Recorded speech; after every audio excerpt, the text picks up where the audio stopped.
Okay, being ghosted.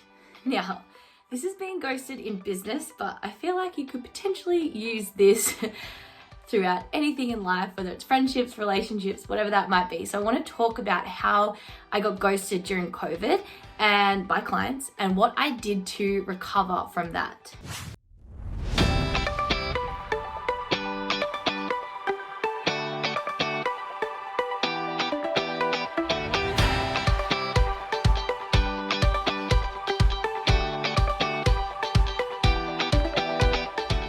Okay, so being ghosted, it's not an amazing feeling no matter what circumstance you find yourself in, whether it is in business, whether it's, like I said, in relationships.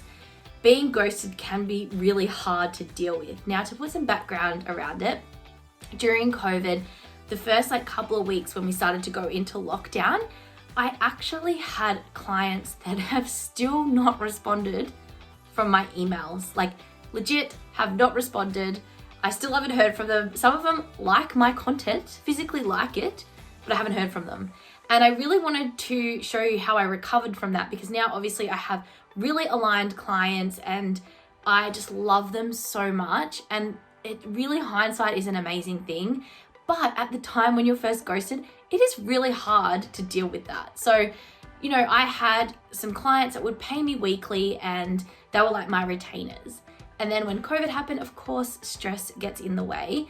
But to me, communication is such an important value that I found it really hard to come to terms with the fact that I had been ghosted. So I really want to take you through some of the things that I did to help myself get over it, so that I know next time that if it happens again, and it will not, I hope it will not, I know what I can do to really help myself get out of that negative energy and to then bring more people into my business so that I can continue to function. Because of course, when you rely on your own income, this is really hard, and it's really hard to deal with, and it is a horrible feeling. But if we could make it feel less awful, it's really, really easy for us to put ourselves back into that positive energy so that we can generate more clients, generate more income, and help more people. So I really want to take you through some of the things that I did to ensure that I put myself out of that negative state and into a positive one to bring in more abundance into my business.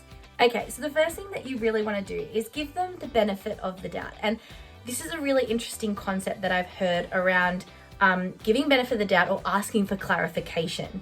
So of course you can think about, all right, do I want to give this person the benefit of the doubt and just think that they'll come back, or do I need some clarification around this? And most of the time in business, we need clarification because then we can't move forward. So what I did is I sent a few emails just to say, hey, what's going on? I sent a few follow-ups, and then I went, okay, they're not going to respond to me. I cannot hold on to this anymore, and I need to let go of that client.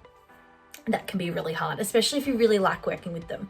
But of course, it's like getting into that state where you're letting go and you're trusting that more people will come to you. Now, the second thing that I did was I journaled, and I journaled on two things. I journaled on why this wasn't a reflection on me and who I actually wanted to serve. So this is really important, because when you say, okay, this is not a reflection on me, and then you list down, so what I did is I listed down 15 reasons why I'm good at what I do. And I did that for a whole week, and I got some really, really good inspiration on this. So I listed down 15 reasons why it wasn't a reflection on me and why I'm good at my job.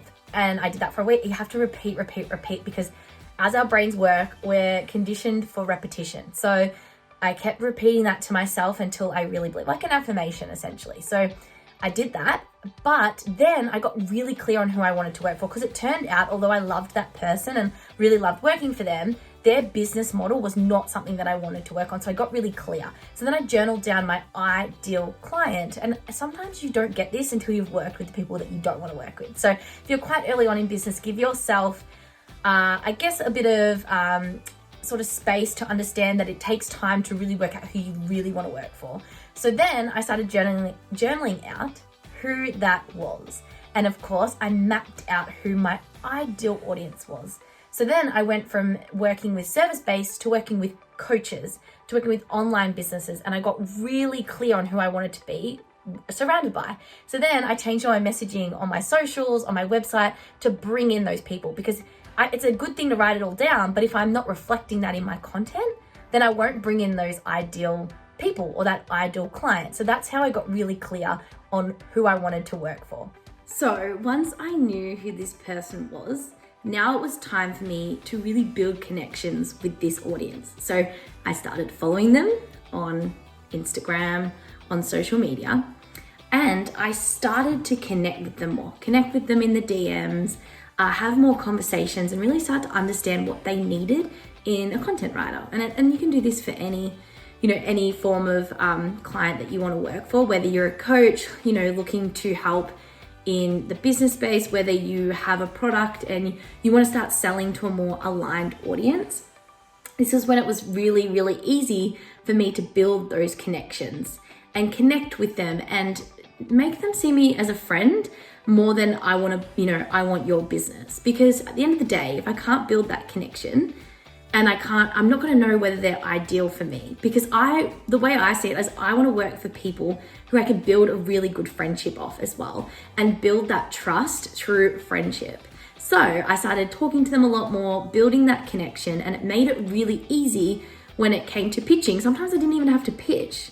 Sometimes a lot of them were like, oh, I need to work with you. Can we get on a call? And that made that sales call, that discovery call so much easier because I knew they wanted to work with me from, the get-go.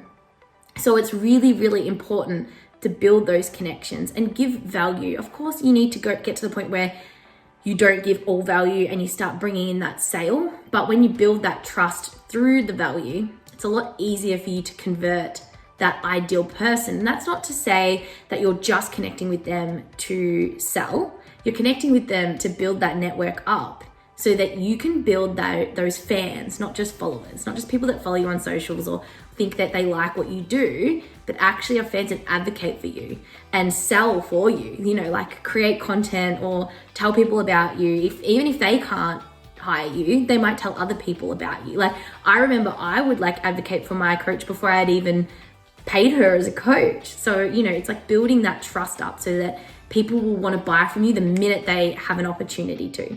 And then of course it comes to pitching that person, especially if you've built that connection. It can be quite challenging. The one thing that you need to remember is, what is the worst thing that can happen? You get a no, right? And that's okay, because then you know that person isn't ready for you and you can move on. And I think this one's massive, especially with other relationships. To prevent that ghosting from happening, you can really build that connection and then say, okay, is this for you or not? Because if not, I'm going to move on and find it somewhere else. And that doesn't mean that you can't continue to nurture that person as a friend. I'm not saying if you pitch a client and they say no, that's it. Continue to build their relationship with them, because when they're ready, they'll come to you.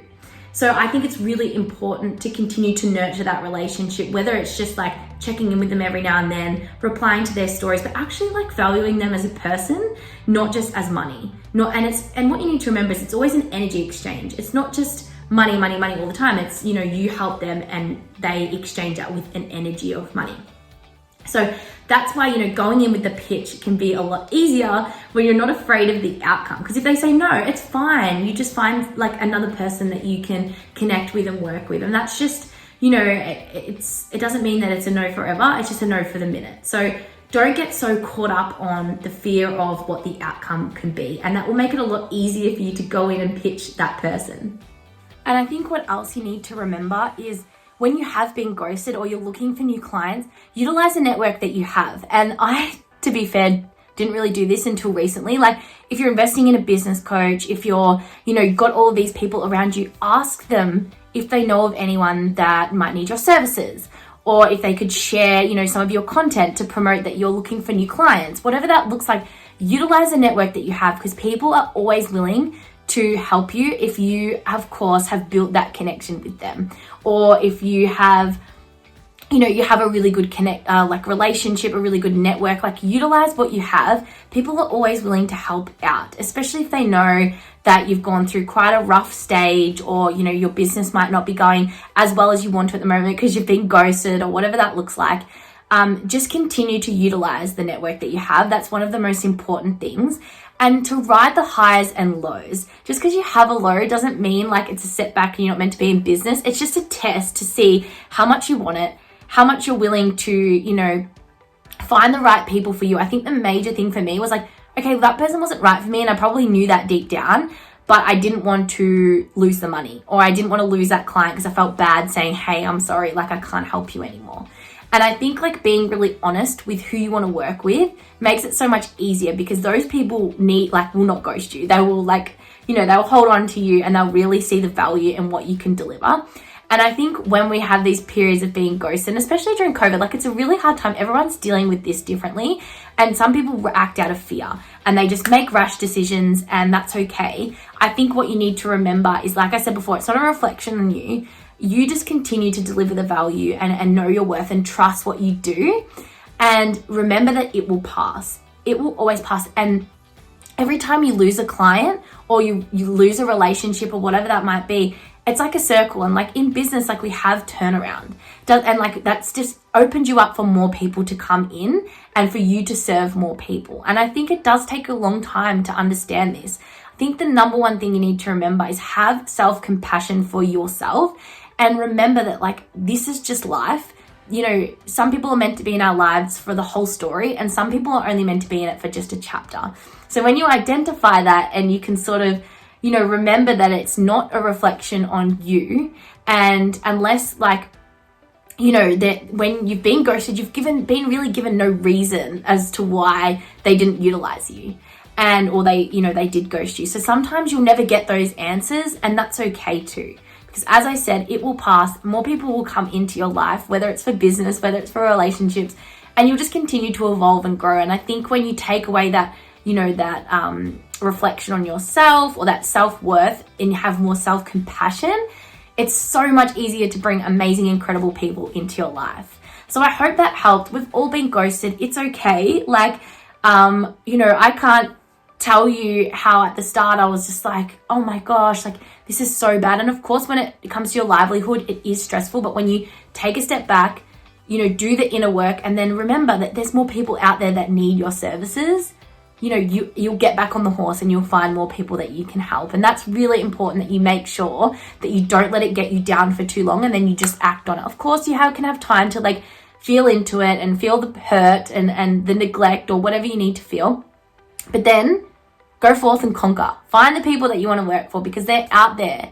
There is so many people out there that need your services. So just continue to find them, continue to niche down, and continue to connect with people and utilize the people around you that are willing to help. So I hope that sort of helped you. It is hard, but at the end of the day, when you start to like identify that you're not alone in this and that it happens to everyone, it makes it a lot easier just to continue to keep going. So make sure that you message me on Instagram at contentqueen_Mariah and let me know what you thought of this episode.